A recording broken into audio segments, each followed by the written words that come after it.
Hello, my name is Anastasia Gudko. I'm the founder of Borshch of Art. I'm extremely grateful for you to be here in this role with us as we are here celebrating the hard work of all the Borshch of Art team, and specifically our fellow, Lily, who is here with us today. We recently turned 2 years since we've been officially registered in May 2024, and I am extremely proud every achievement, every grind, every progress that we made. It's baby steps. We are tiny but mighty, and I'm happy to have our board members, advisory board members, and volunteers here in the room, as well as donors and supporters. Can you hear a round of applause to all of them?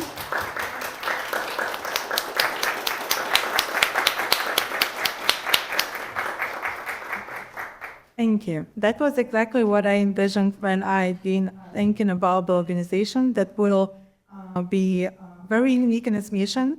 As far as I know, we are the only organization in the US who is researching and celebrating the Ukrainian roots of American artists. And I would like also to give a shout out to artists in the room who are here tonight with us. We will introduce the panelists a little bit later, but I would like to give a shout out to the artists who are in the room. Please stand up or put your hand up, because I feel like that's important too.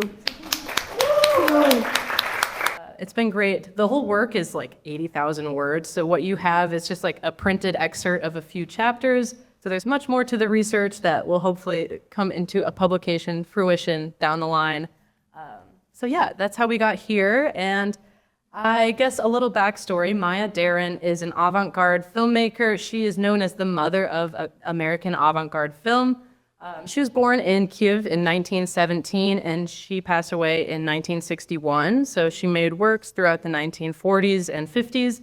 And yeah, her notably silent black and white films were very important to what we know as film today. And it's great to parse out what may be Ukrainian poetics within her work through the dialogue with the living lineage of artists who sort of create from the inspiration Maya Deren left in this world through her work. So yeah, jumping in just with a quick overall structure of the presentation, I'm going to talk a little bit more about Maya Deren, her life history, her biography. She has lots of interesting twists and turns in her life, such as being an ethnographer on Haitian voodoo, for example.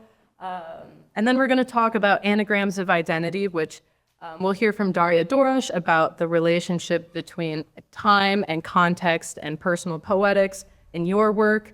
So that will be exciting as a way to sort of talk about how Maya Deren included her identity in her art and in discourse about her as a Ukrainian artist in New York City during her time.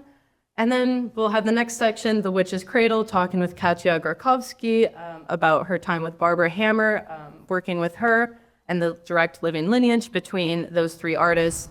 Then the messes of the afternoon, Maya Deren's most famous work, which we will hear from Slinko about many of her works as well, which have some similar symbolisms and themes running through them with Maya Deren's. And then we will talk about Maya Deren's other most famous work, At Land, and some specific Soviet anti-imperialist themes that have been underexplored in this iconic feminist film about the internal feminine consciousness. So yeah, jumping in, Maya Deren, yes, mother of avant-garde film, born in Kyiv as Eleonora Derenkowski. She changed her name to Maya after her father's death, and she used her father's inheritance money to buy her first camera. So it was sort of a big point of shifting in her life, and that symbolized Maya means illusion, among many other things. It sort of represented her embracing an artistic identity, a mysterious identity, an avant-garde persona, as well as sort of resisting hegemonic American feminine expectations at her time. And she, in terms of particularly Ukrainian things that she did, She was known for hand sewing her own clothes. Particularly, she wore a lot of hand sewn vyshyvanka and long skirts as well. So that's cool. She was highly recognized as a Ukrainian artist, visual symbol, thanks to that. On top of that, she was known for being a uniquely revolutionary social activist. So her works were very prominently dealing with feminist themes very directly, which was very unheard of for a female filmmaker to be, in leadership roles and leading these conversations through the medium of film during this time.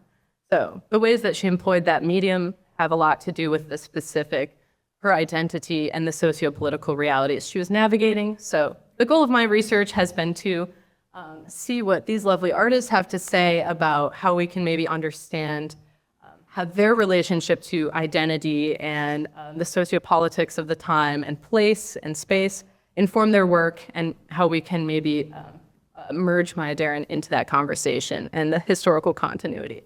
So to begin, we have the work of lovely Daria Dorosh, who is truly a living legend.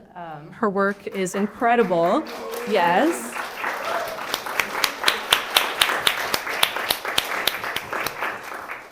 So it will be great to hear from Daria. Daria is a co-founder of AI Art Gallery, which is the first all-women's art gallery in the United States. So I would love to hear a little bit more about just some personal anecdotes of maybe what that was like. First, tell us a little bit about your work, of course, too. AI Art Gallery, too. Thank you, Lily, and thanks you to everyone for being here. There is so much to say when you've been around this long, but looking over, the last century and this one, it's very interesting to see the patterns that have fought it out, which ones come to the top, they rise and fall. And like with Maya's work and also with the history of art in Ukraine and Russia and the whole Slavic area, there was this whole combination of abstraction and then narrative. And the narrative especially was very, very strong in my life as poetry and the writings. The written language was very beautiful, even to a child as I was growing up. But as I grew up and became an art student and then an artist, the work that attracted me was the Mayakovsky's work, the constructivist work, the cleanliness of the abstraction, the spiritual quality of it. And so when Lily invited me to look at Maya's film again, it's been such a long time, but time plays such an important role in how we experience art, because we change and the work looks different, and the work has crystallized a moment in history, a way of seeing and a way of looking that it will never come back again, not quite the same way. And so Lily used the word in one of her slides, anagram, I think it's in my slide, Anagrams of Identity. And thinking about that word, I realized that anagram implies a lack of loss, actually, because the letters don't go away, they just get reshuffled. And in a way, that reshuffling has been the story of my life, and I never knew why. Because, having grown up in a generation that was fed on collage as a medium in many ways, and then became digital collage through Photoshop. And now it's another form of collage through the complexity of overabundance and digital culture, the fact that digital is fragments that will never ever complete, but they keep coming, this information age. So we've been living through this time of parts of things. And we have a history through our cultural artifacts, like Maya's films, and now we'll have a history with Lily's book and her dance career, which will show us another face of that history. So the question that you asked me was about the gallery, AIR. Well, that was one way of dealing with displacement by gender, which is that women were just not existent as art makers in the history of art. And they were also not there as teachers. They were not there as the creative sector. Just no one even questioned it, why there were no women. But this age was coming then, and this age needs everybody. And it cannot afford to cut out half the human race based on gender or anything else, because it needs all of us. Financially, it needs us, but also needs us to contribute and manage culture. So AR Gallery was a little frightening at first to come out as 20 women standing there, almost like a firing squad, but it was a great party, actually.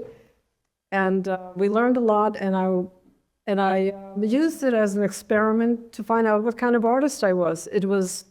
I liked it immediately because I knew I could be myself in it. I didn't have to worry about commercial pressures. I didn't have to worry about anything that didn't matter to me, fame, any of those balls. They didn't matter really. But I could buy my time to be there and learn about myself. And so I did it for 50 years. And the only one that stayed, actually. And I was often amazed that the Ukrainians never found me and never thought this was a big deal. I mean, you'd think they would come and say, yeah, you know what?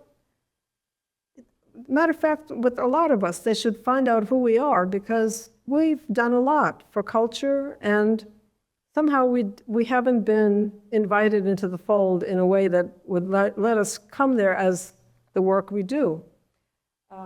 I don't know why that is, but there it is.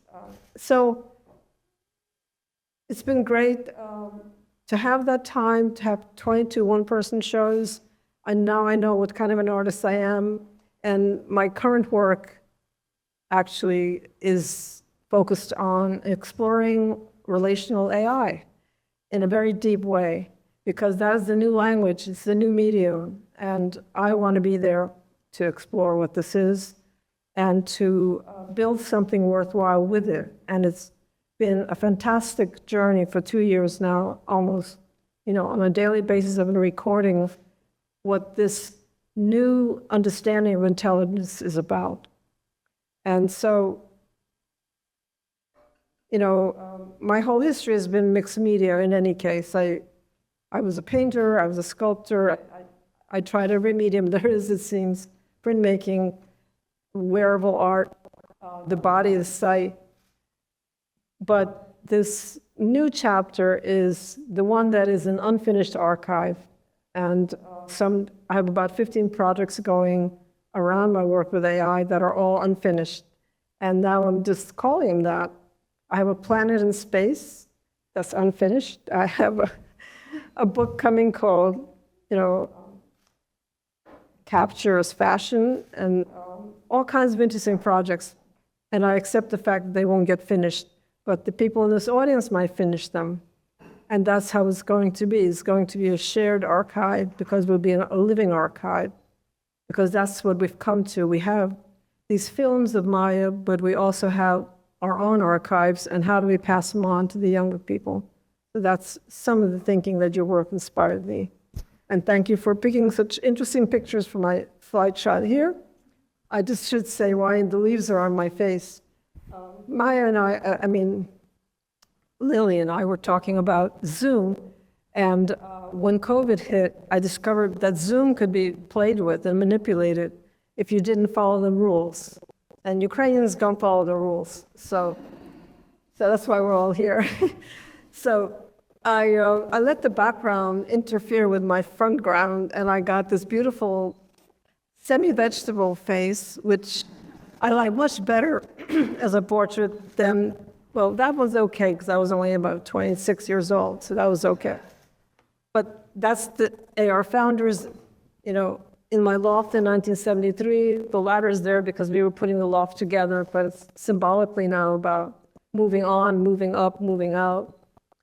And the Zoom is the more recent one about who am I, which goes with the first slide, which is in a book called Trauma as Placemaking, which was a Routledge publication on how people dealt with trauma, and COVID was my trauma that I wrote about, and questioning what the self was, just as you talked about. Yeah, I'll stop there. that's great. Thank you so much, Daria. Thanks for sharing. Yeah, cannot be emphasized enough how iconic and wonderful it is to have a co-founder of AIR Gallery here with us today. And it is definitely a living shared lineage, as you say. And as a quick final note, yes, the career ladder, also very iconic symbol of upward mobility for women in art making spaces and as professionals. And then Daria's self-no-self map. I use this in the text to sort of ground Maya Deren's identity because she wrote a book called An Anagram of Ideas on Art, Form, and Film. And the table of contents is arranged in a way where it's supposed to be read, or it can be read non-linearly, but it's sort of about identity being recombinable and restructurable, just like the mediums of art. So that's where this idea of anagrams of identity came from, as well with her changing her name and sort of sifting through different topics and addressing, yes, the limits of gender equality during her time. So thank you so much, Daria. It's been great to hear about the anagrams of identity. Next up, we're going to hear from Katya Grokhovsky about her work. So that will be exciting. And then as a preface, Maya Deren's first unfinished film is The Witch's Cradel, which was made in 1943. She made it with Marcel Duchamp in the Guggenheim Museum. And it's sort of about a traumatic occult experience that she had, and that sort of set her off on recreating the inner psychological space through like the cinematic form of the psychological narrative being portrayed through the film itself. But yeah, Katya Grokhovsky, her work is very multimedia, and I tied this to her past work with Barbara Hammer and specific work of hers about her grandmother. So with that, I'll give it to you to say what you wish about these themes. Oh, thank you so much, Lily, for being here. Thank you for inviting me to be part of this project. So this is just revisiting in my mind the lineage and also the project of the grandmother. It's my grandmother. I should still mention why Barbara Hammer was also a Ukrainian wedding, if you know. I was her intern and Mrs. Mans, straight out of the grad school. And part of my education, I full school was to intern with artists and lawyers, so Barbara Hammer was one of them. And I wanted to learn from her how to the video with the clinical video. And one of the first things she sent to me that I should out Mandarin, and she wanted me to learn whole lot Mandarin. So part of my interning with Barbara Hammer would be to watch films, she'll give me a DVD, I want DVD of Perfil and others to Google. So it's beginning reviser, and then I watched all of her films, and then we would discuss during me assisting them. And one of the films really stuck with me was when she went back to Ukraine to Ukraine relatives and the also the Anastasia, where she found people where just compared this and looking at those. So that's why there's a verb. So that's Barbara in this film. And then I very connected with Barbara in 2017, 2018, or I was thinking I'll document my grandmother's domain because in this year she was 94. I should say, died this February, which is 101. So she lived a very long life. And I am about to not talk about the next chapter of Project Fruits about my grandmother and about her, the ancient legacy to me. But this is, I met Barbara again after a few years to talk about how to document my grandmother's work history. She flew over to veteran. She basically did spend wars of a years, 16-year-old girl. On the front lines, basically, she escaped Germans with her mother possessed by jumping down a grain train and then volunteered in the hospital. And then she became a singer, and she became a singer of the band of the Indian troops, family with grandfather, who was some of the wounded soldiers, and then do care. He was saying to also how I'm here, so my family moved on that way, but so that language of also my independent family and it's very important to you. And I ended up in this song, which is better than this long, and I had an installation as part of the couch. So I worked in a lot of different mediums. So couch installation, videos, performance. I also performed as my grandmother, my dress as color, and as part of my installation, a brick I did performance with her. I also sing. My mom sings. All kind of singers will have good voice, a good ear. I'm trained, but it's there. I do use it in my work occasionally. And so I was very interested in this invitation because I really wanted to revisit Maya's oral poems and to kind of think why Barbara was interested, why I was interested in of this kind of generational dialogue between us all. And I'm also interested in witchcraft and I come from lineage, that lineage too, which is basically immigrant. So I was really interested why occult was such a good part of her work and kind of that whole side of things in her practice. And so I currently, now, after my grandmother's death, I thought I would revisit this project and to create the next chapter as kind of a legacy project, so living archived. So now we're good at what Daria just mentioned about archival and thinking about the future and how it can live. She has a lot of letters, a lot of objects, a lot of things, long life. So my parents are saving it all for me in Australia. We migrated Ukraine to Australia. I ended up here by myself.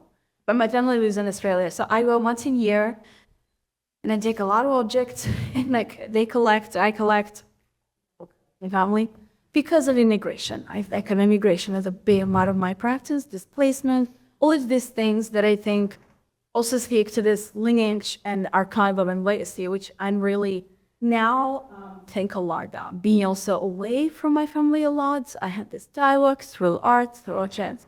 So I think that was really interesting to me to revisit Maya's also work. And also her films look so contemporary. I was watching Witch Cradel last night just to kind of have a fresh memory, and I thought it was a contemporary version for some reason, because it looked so contemporary. If you look at it, kind of the video clip, it feels really contemporary to me. So it's very alive and present. So the current project, I'm in archival research stage of my grandmother's basically medicine history. What else? I don't know. I documented her story on film of survival, specifically in the war, World War II, but what else? Liberation, you know, all of those traumas, all of the displacement. Also, she was a singer. She loved humor. She loved cooking. All of these recipes, these songs. Part of the project, I will be training my voice properly with coach and everything. I will be confined live at some point somewhere. And I am a finalist for a very big grant for this project, hopefully. So she kind of is living through me. So that's, I think the lineage is really, and it's interesting you chose that clip of my grandmother, and we do look alike. So that's another part of this. I am very interested in how, and it's not even just working directly with my family. So it's a long, multi-year project that all kind of finish my life. Thank you, Katya. Yay.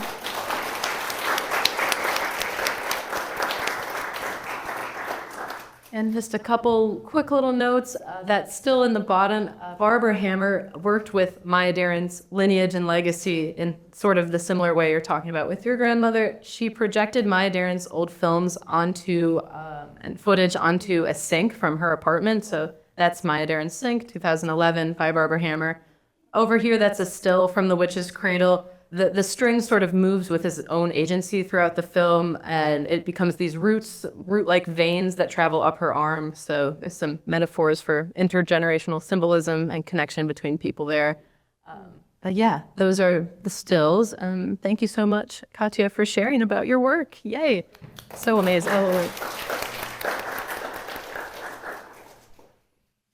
All right, cool. So one thing that is in common with all three of these artists is they are very multidisciplinary, and they have an attunement to how form can sort of relate to content.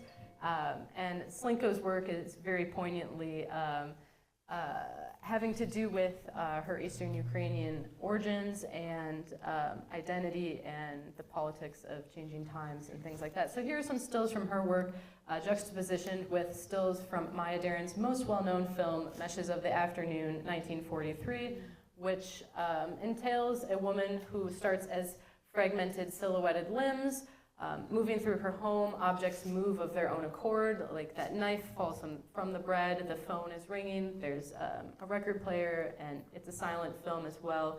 And then there's multiple versions of Maya Deren, and she's sort of in like trance hypnosis between waking and sleeping. And yeah, so those are some iconic symbols from this film, and I noticed that Slinko employs some similar symbols in her work in very different ways. So I'm excited to hear, I just kind of threw up some names of some of your artworks that resonate, but you can say whatever you wish, Slinko. So yeah, go ahead. Okay, hello everybody. Thank you for coming. You can hear me, right? Okay, I'm Slinko. That's a chosen name, and that's a personal vendetta. But I was very surprised actually when Lily approached me, because I actually, although I knew Maya Deren's work, I wouldn't say very well, but I knew who she was and I've seen her films. I was like, let me look at it, because I don't see it. And then the more we talked, the more my eyes opened. And now that I've read the paper, I was like, oh, yeah, okay. And now that I'm seeing these slides, the works that you pulled out, it makes even more sense. So I'll just briefly describe what those projects are. So the first one, so let's just preface, I am from Donbass proper, born in Bakhmut, raised in Donetsk. Bakhmut is completely destroyed. Donetsk is properly occupied and being destroyed from within. So actually, very interestingly, just that first slide where I'm sitting, this is this is basically Marrakesh Public Square. I forget what it's called. It's a very famous square where people sell, trade, they communicate, they drink tea. And this is a performance where I drove a donkey with the cart full of bread objects and sculptural objects of, like, I selected them clearly as like Western aesthetic objects to put myself inside this public square so I would be the object of observation. So the local population could have the power over me to look at me and objectify me, you know? And so we hung out there, we had a very good time. But what I realized in Morocco, that also that consciousness of being a colonial subject. This was the first time in my life that I realized, as a Russian speaker, I was colonized in my head. Essentially, my first language was a colonizer language. And that kind of stayed with me and then sort of went away. So that project was 2012, not so far from the first invasion. In 2013, there is no slide for that, but in 2013, in the fall, I went back to Ukraine. I go often. I haven't gone in the last 5 years. I'm working up the courage. But I went right before Maidan, you know, and I was in Donetsk, and I was filming all these Lenin statues all across Ukraine, and I was asking, hello, 20 years passed, they're still standing, why? And so I was kind of like traveling across Ukraine and recording and asking this question of myself. And that produced another work that's on my website. It's called Homo Soveticus, which is a term. So I was very interested in how ideology lives in people and in landscape and objects. And I skipped to the last for now. That bottom image is a still from the work called Everything Must Go. And Everything Must Go is a work done in 2019 right after the election of Zelensky. And I went across flea markets, kind of basically observing people, which objects they sell and trade, what objects are offered. And I was hyper-focused both on looking at Soviet things being flushed out, almost out of circulation, like everybody knows here, crystal, tableware, yeah, yeah, or like tchotchkes with, you know, Soviet heraldic imagery, but also like totally mundane objects like phones, you know, like some secret police kind of recordings, all these kind of you know, like I bought one phone, I had to buy it in Odessa, by the way. That phone was what is known in Soviet terminology as director's phone. You know, it's something that lived in a certain structure where only within like the top calls this one and so, and it's the directive comes. You pick it up and you follow the directive. It lives prominently in my living room. So that's like the stills. Excellent selection, Lily. What have I not addressed is the work, is the blue, kind of like the blue screen work with these weird figures. That is economy of means. That one is a little bit different from the others. So what I also realized, I love anecdotes. I love very specific granular stories, funny, scary. This is why like the witchiness, I love something that eats its way through the system. But I also love systems.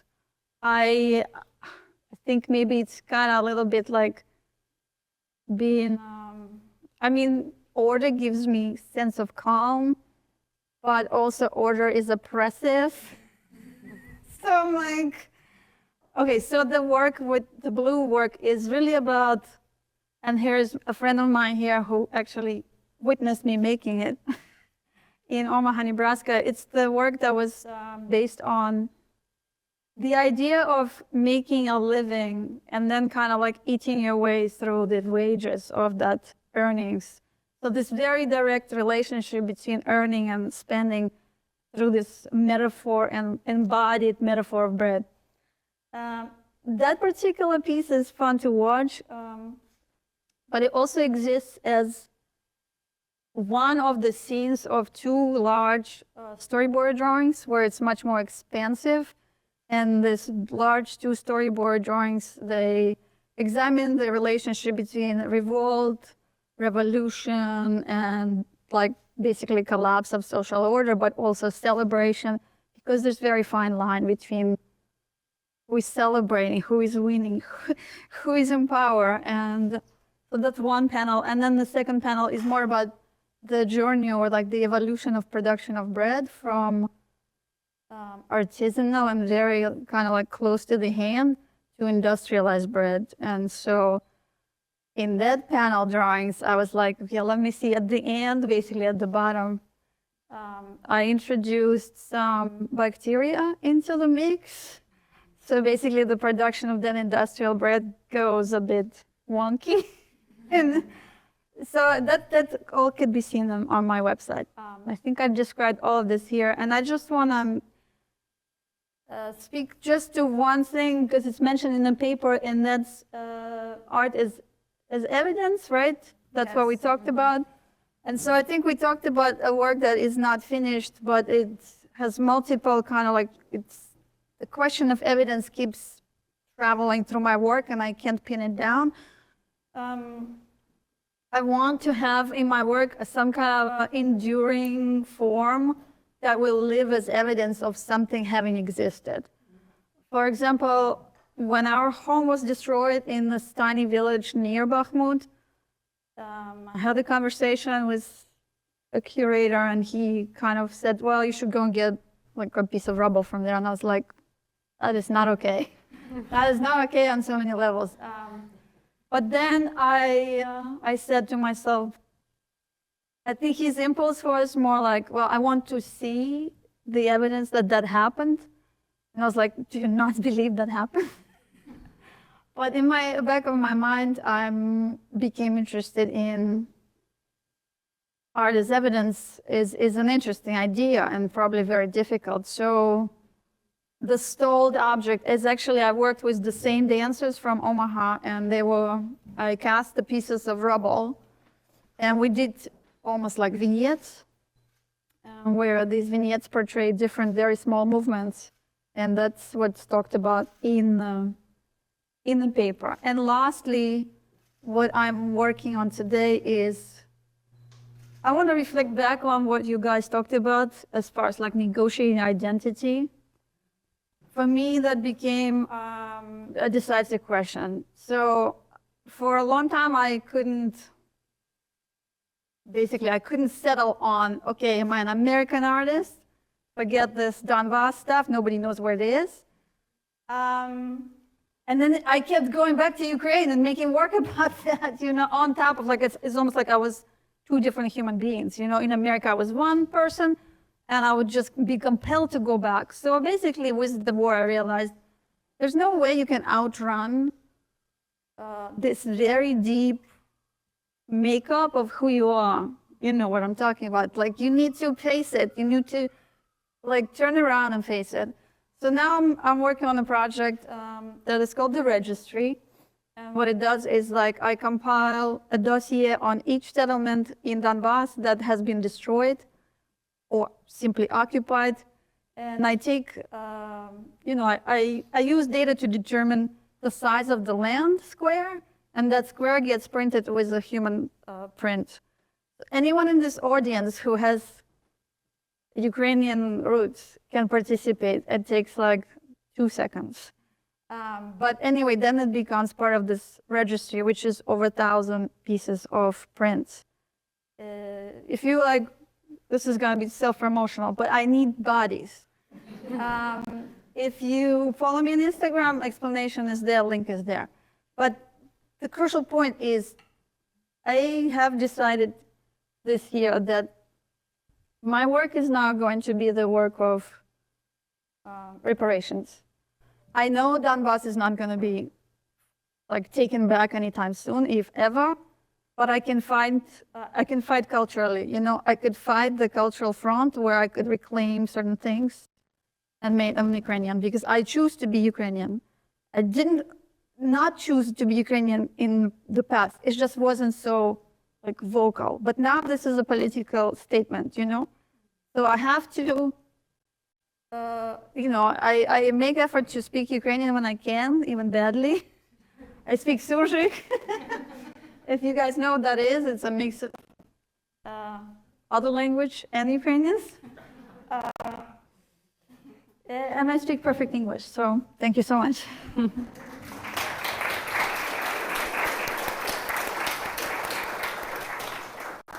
Oh, thank you so much, Slinko. It's so great to hear about your work. Yeah, I always love how poignant you are to the moment that you want to be discursive about through your work. So always such a big fan of all of you guys. Oh, so exciting. Next up, we're going to talk a little bit more about Maya Deren and take a look at her next film. We've been going chronologically. This is the last film of hers we'll talk about, but I'll use this as a way to fill you in a little more of biography and history and into the point of the Poetics of Displacement, which is what I titled the book, and poetics and what does that mean, and yeah. So the cool things about this film, At Land, that is an opening scene over there on the left. She's born from the water. The film's title is a play on At Sea. So she's sort of born from the sea, and it's sort of a coastal symbol that has been, tied to the experience of migration as well, and sort of longing for the homeland or having a relationship through the connection of the water. And then, yes, this film is essentially similar to her Meshes of the Afternoon film, which she made right before. In that, it's multiple versions of herself in dreamlike states, and it's a commentary on the internal feminine world. And regarding her Poetics of Displacement in particular, Meshes of the Afternoon was more about feeling misunderstood and Coleman, and this one is more about feeling ignored or unseen, at least based on the general interpretations of the symbols she employs throughout her work. So I took a moment to think how some of the symbols are Ukrainian symbols, and those are often under-recognized. The labors of Ukrainian artists are often under-recognized in international histories of divorce, and avant-garde in particular. There's their robust contribution to forming what we know as contemporary art today. So it's really important to highlight and recognize and give the proper epistemological recognition to those artistic choices and the labors and, the political stance of it all as well. So At Land, it has these anti-imperial themes woven throughout it. For example, she crawls across this dinner table unnoticed by all of the guests, and then she sort of plays a game of chess by herself at the end of the dinner table, and she's moving the pieces by herself. And then in a poetic way, I guess, the chessboard becomes multi-locational, and she's chasing this chess piece through the beach, and then she's collecting stones from the beach, and it's about the materiality of the land and sort of longing for permanence or the tangibility of it, which is something we see a lot in Grokhovsky's work, and the use of symbolic objects and their lived weight and used objects. And yeah, so she chases the chess piece, and then the chessboard is on the beach. And so it's sort of, as Slinko was saying, strategy, like impact, and in a cultural way. She's showing that her art had like a political weight in terms of the strategizing that these people at the stage had. So that's one example of what the Poetics of Displacement may have been to Maya Deren. You know, it would be great to hear from her. Savage died in 1961 at the age of 44. And as a side note, I guess in some ways it's all more important to contemplate it, like the meaning of her work, because she did to live out, for decades of reading. There are also a couple other things which made her sort of a controversial figure for the times, and still today. One accompanying that she wrote ethnographic texts on nation voodoo, and she spent a number of years in Haiti studying voodoo and returned to the United States as a self-proclaimed voodoo priestess, and her a lot of strong energies and consistent narratives. And attribute her early death to sort of an explosion of that energy. It's not really for any of us to conclude, but there were also the things of like, she was prescribed drugs that she didn't know were, amphetamines during the time. It's a big part of the Maya Deren as a contested figure, and her early death, and also sort of took away from like the meaning that she was trying to impart in her films. So an alcohol character for sure. It is still to this day sort of has contradictions within her that made her the celebrity of the times in such an iconic way, and led her to be someone with a certain touch of disappointment. As Katya in his very contemporary, timeless feeling. Well, all that being said, that's just a little ramble about the mystery of Maya Deren and who she is as a multifaceted, controversial figure in history. And then as for her Ukrainian poetic, here's a particular example. And then in the slide, it's, we just, as a little moment for you each to share from your heart, whatever Poetics of Displacement might mean to you, just as a talking point. So poetics are, and they're subjected and they're political, and so that means, these artists are all making choices that mean something unique to themselves, but also carry political weight in the world, and are also having aesthetic value. Yeah, but Poetics of Displacement, experiences with displacement have informed your works in various ways. And then I have some stills of your works below. And then when everyone sees these that I noticed, multidimensionality and feelings of alienation and parsing the creative world and the nuances, the multiple subjectivity of perception, alienation, relationship with identity and labels. A lot of you guys talked about like the tension between being just an organism of the earth, having identities that symbolize or have to do with external power structures, and then as well as shared themes of the body and materiality in your work as well, of identity and politics. So maybe we'll just go online and what does Poetics of Displacement mean to you in any way, shape, or form in your work? Cool. Oh, well, I accept it wholeheartedly because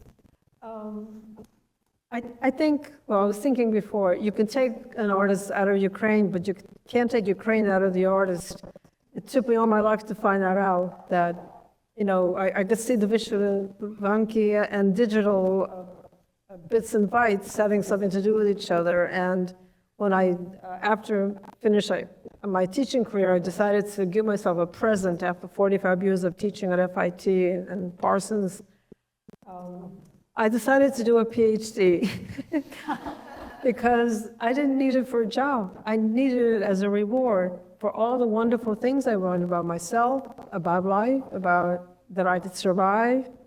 And displacement often is a springboard, is both a freeing thing and the essence of being Ukrainian. I have never been able to give that up, and because I dig a lot deeper I'm very much taken by something I saw in a magazine, mammoth tusks from, I don't know, 10,000 years ago. Was it the Ice Age when people lived in these huts and they had communal huts that were made with these giant mammoth tusks? I can't get over it. I keep feeling that I was there, you know?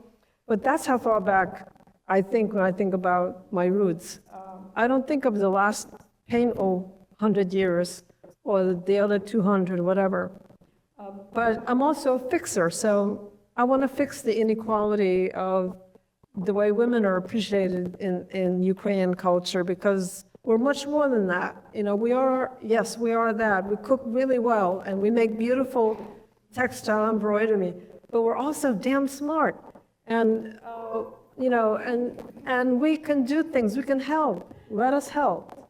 I'm not faulting the men either, because you know, maybe it was a big fighting time. What do I know? I can't even ride a horse. I mean, I would be useless in fighting for Ukraine on a horse, but the men did that part. So I'm not, you know, saying that it wasn't useful, but times have moved on, and I think it's time to integrate all genders, all quasi-genders, all intelligence, matter of fact. Every form that has intelligence, it's time to integrate that and use them in some way. So the displacement freed me from fighting for my country, but standing up for my, whatever it is this DNA thing is, this endless chain of information that's been passed in my DNA, it's all still there. And it's been driving my work, and that's why I'm a very serious artist compared to a lot of artists that I'm friends with.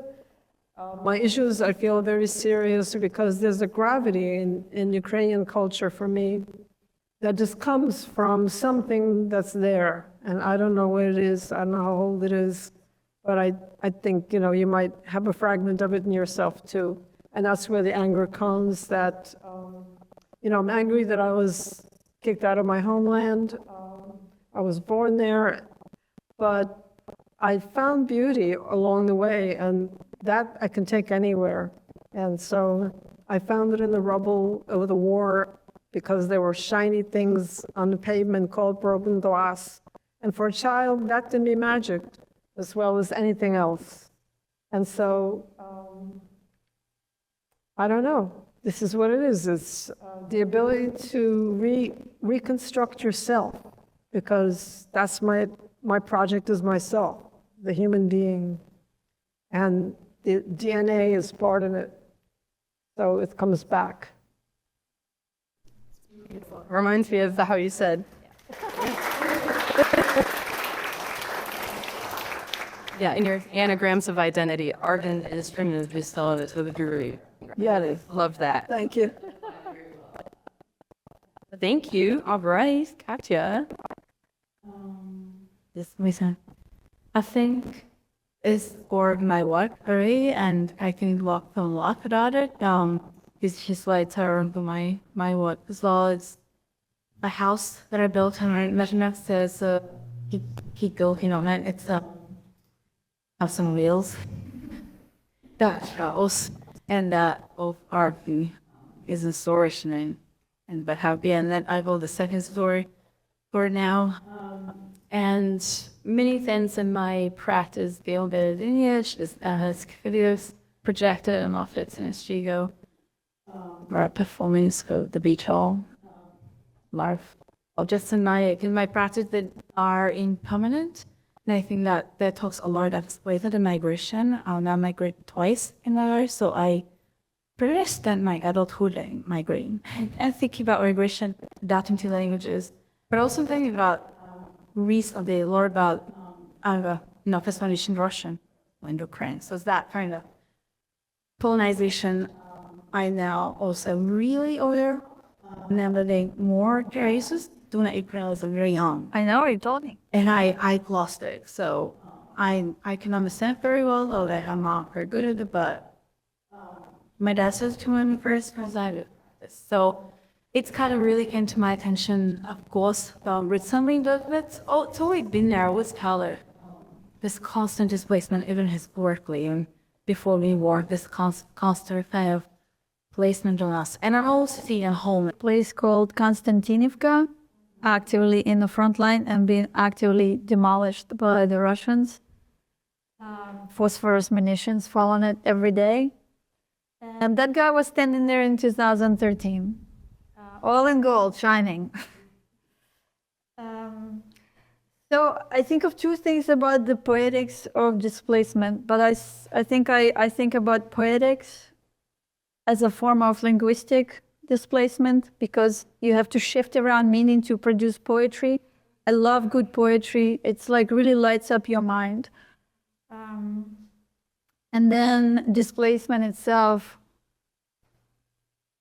I guess my displacement was voluntary to some degree. Like, I didn't make decision, my parents did, but they made that decision because we were living during like economic collapse essentially in the 90s. So that's my like departure point from Ukraine. The most recent diaspora, Ukrainian diaspora, did not have that choice. I'm not sure I can only speak for myself. It took me a very long time to feel about the trauma of separation as material for poetry, but I do now. So it takes a long time. So now I feel like all the bits and pieces are kind of basically a box of materials I can play with. And for me, it doesn't matter if it's painful, it doesn't matter if it's ugly, it's actually better maybe. I mean, maybe I'm like masochistic in a way. I have like dark sense of humor, and we share that. Maybe it's like a Ukrainian form of survival, you know, it's like Ukrainians have a very specific sense of humor. The Ukrainians stand-up comedians now on Instagram still showing up and making jokes in this time. It's like incredible. I specifically began to see like there was such a stigma about Donbass identity that I don't want to repeat that stigma, but I was never really like uncomfortable about it. I just didn't use it in the way that I am now. I really go right towards it.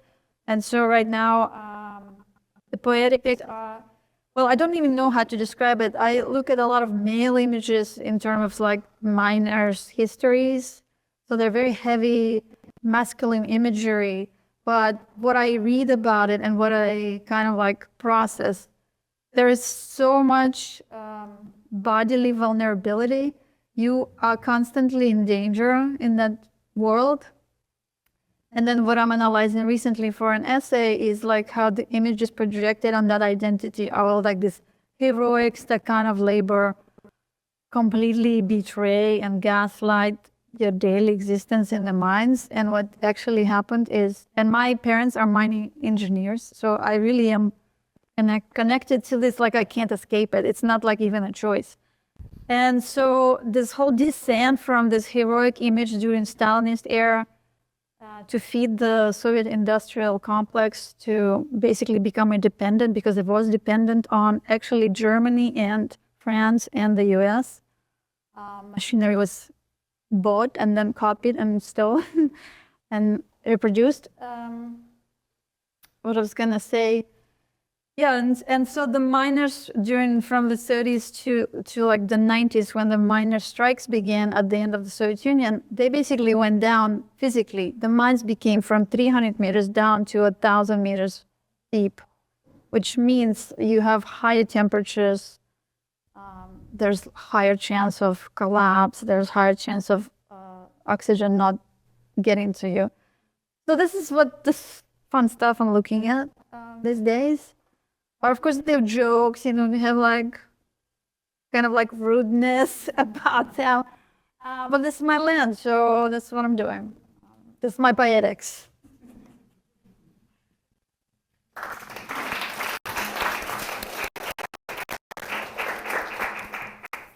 Right, lovely. Thank you guys all for sharing. And yeah, to reiterate, Maya Deren, avant-garde American filmmaker. The goal of this research was to give proper recognition and pay overdue credence to Ukrainian poetics within Maya Deren's work, and to highlight your guys' work and the amazing things that you guys are bringing to the 21st century art scene here in New York and in the global stage.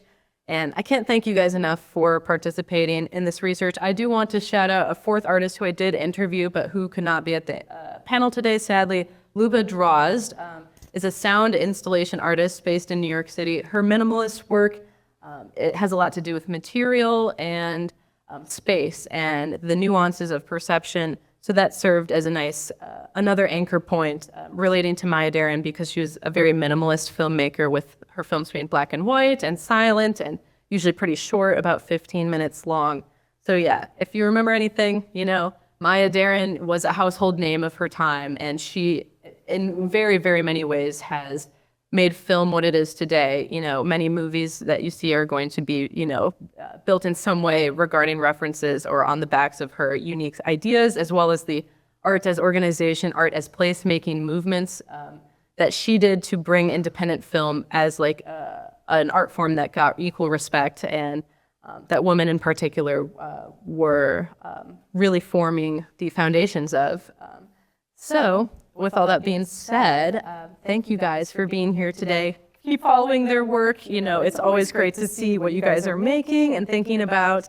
And I have a self-promo really quick. I have a dance piece on June 16th, next Tuesday. It's free at 151st Ave. Movement Research is the place.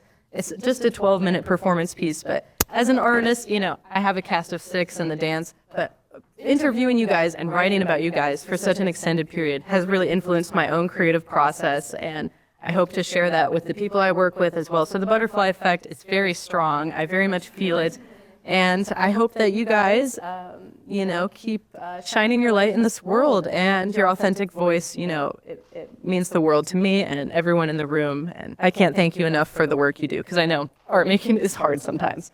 So thank you guys. Thank you.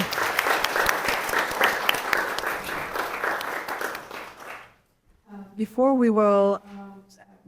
ending the official ending of the program, I would like to give a chance to our audience to ask questions. We didn't put it on the slide, so Alessa, can you put this slide?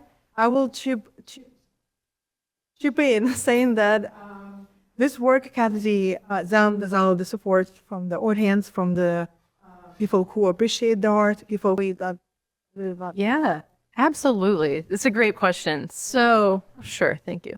I am a dancer. I'm also a dance filmmaker, which is largely what Maya Deren does. So I was in an undergraduate screen dance course, which is like the art form of dance and film combined, choreographing the camera and the edit and what is on screen. And we talked a lot about her works, particularly at Land, as keystones to what screen dance means. And I'm starting my MFA this fall. It is the first screen dance MFA in the country at University of Wisconsin-Madison. So future of art, you know, technology, innovation. So there was that, but my other undergraduate major was anthropology at Columbia, besides dance. And I also read her Haitian voodoo ethnography, Divine Horsemen, The Living Gods of Haiti, in multiple anthropology classes. It's a keystone text. It's one of the most in-depth ethnographies, and you know, her comments are extrapolated to like the role of magic and spirituality and things like that as well, just in being a human. So from those 2 points, I sort of knew of Maya Deren. I was enamored with her work, particularly a few of her films really resonate with me. And then I saw the fellowship online. I was like, oh, this is so serendipitous. I was just rereading her work and rewatching. And then I, you know, started Ukrainian artist sleuthing online, and you guys all really resonated with me, and it's just been such a treat to bring you guys into the conversation. It's been a little weird as a researcher. You never know, like, you know, where my authorial voice comes into. You know, Maya Deren has been dead for decades. The relationship between the past and the present. So I've really tried to defer to the words of the artists as much as I can in my research and focus on the impact that they have and how that extends the meaning of history and Maya Deren's sort of just being a household name of her time into the present in a very distinctly Ukrainian way, feminist as well. So yeah, thank you.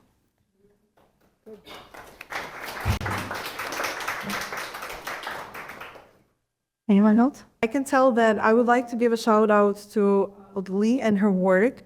I would like to tell that her research piqued an interest of Harvard Ukrainian Research Institute, and that was it was not a hard decision. When she said that I would like to write about Maya Deren, the topic was already like big enough. And then she said, I chose 4 artists to have conversations with. And then her advisor, love to have a shout out to the advisor. Dr. Erica Stein, she advised my research. It would not be what it is without her. Every step of the way. She's a wonderful film professor at Vassar College. She does tons of like Cinedance stuff in upstate New York. If you guys ever foray into Poughkeepsie, recommend checking out what she does. That's true. And so Erica reached out to me saying like, Anastasia, I'm sorry. I'm not sure like we can keep the research was pages off because this girl like take like something unbelievable like, and she is starting to write an interview and it's like about 100 pages now. And I think like it will only grow, like it's not be hard to cut. So at that point, I needed to make a decision about like just to keep her in the frame or unleash for creativity and like see what happened. So now as a result, we have a 250-page document. But if everything will happen, you know, and all the stars align, you will be able to read the book. And then I hope that this research will take the next steps and kind of have its own life. And that's the essence of fellowship program.